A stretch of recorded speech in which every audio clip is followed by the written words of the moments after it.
జై జనసేన.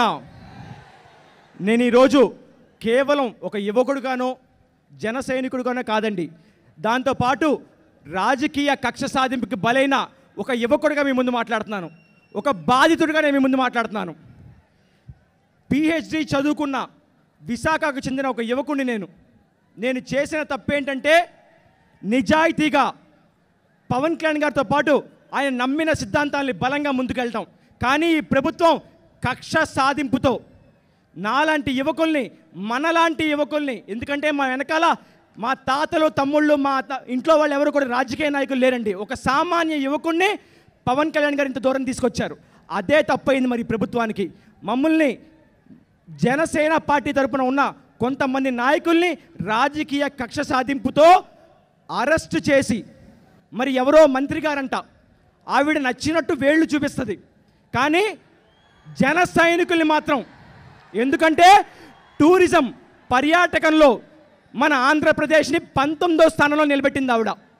మరి ఆవిడ వల్ల ఆవిడ పైన మర్డర్ అటెంప్ట్ చేశామని చెప్పి తప్పుడు కేసులు పెట్టి మమ్మల్ని తీసుకెళ్ళి విశాఖ సెంట్రల్ జైల్లో వారం రోజులు కూర్చోబెట్టారండి. వారం రోజులు చిత్రహింసలు పెట్టారు, గుంజీలు తీపిచ్చారు, గెడ్డాలు మీసాలు తీపిచ్చారు.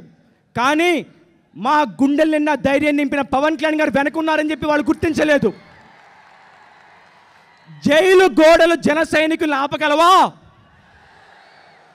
ఏ రాజ్యం తీసుకున్నా కూడా ఆ రాజు సైనికుల్ని మీరు యుద్ధం చేయండి, మీ త్యాగాల పైన నేను కోటలు కట్టుకుంటానంటాడు.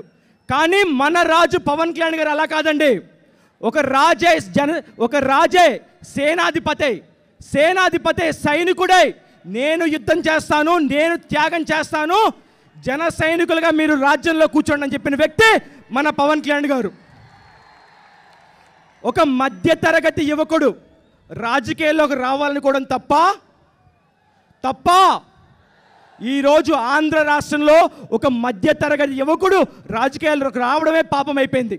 కానీ నేను ఈరోజు పవన్ కళ్యాణ్ గారిని పాదాభివందనం చేస్తూ చెప్తున్నాను. ఎందుకంటే ఈరోజు మేము అరెస్ట్ అయినప్పుడు మా వెనకాల నిలబడి కోర్టు ఖర్చుల దగ్గర నుంచి మా జామీన్ ఖర్చుల వరకు కూడా పూర్తి ఖర్చు పవన్ కళ్యాణ్ గారు భరించారు. ఏ రోజు కూడా మీ అందరికీ బలంగా చెప్తున్నాను ఒకటే, జన సైనికుల్ని జైలు గోడలు ఆపలేవు. ఏ ఒక్కరు కూడా భయపడద్దు. ఈ రాజకీయ కక్ష సాధింపులకి చరణ గీతం పలకాలంటే మన నాయకుడు పవన్ కళ్యాణ్ గారు ఆయన నమ్మిన సిద్ధాంతాన్ని, ఆయన వేసిన వ్యూహాన్ని మనం తప్పకుండా అమలు చేసి తీరాల్సిందే. వ్యూహం నా నాయకుడు పవన్ కళ్యాణ్ గారిది, కార్యాచరణ జన సైనికులది. వ్యూహం పవన్ కళ్యాణ్ గారిది, కార్యాచరణ మన జన సైనికులది. కాబట్టి రాబోయే రోజుల్లో ఈ కక్ష సాధింపు చర్యలకి ఏ ఒక్కరూ భయపడద్దు. పవన్ కళ్యాణ్ గారు మన కోసం ఒక లీగల్ సెల్ని పటిష్టంగా చేశారు. జన సైనికుల్ని ఏ జైలు గోడలు అడ్డుకోలేవు. ఈరోజు ఇంత స్థానం కల్పించిన పవన్ కళ్యాణ్ గారిని పాదాభివందనం చేస్తూ యువకులు బలంగా రాజకీయాల్లోకి రండి, జనసేన ద్వారా మార్పు తీసుకొద్దాం. జై జనసేన.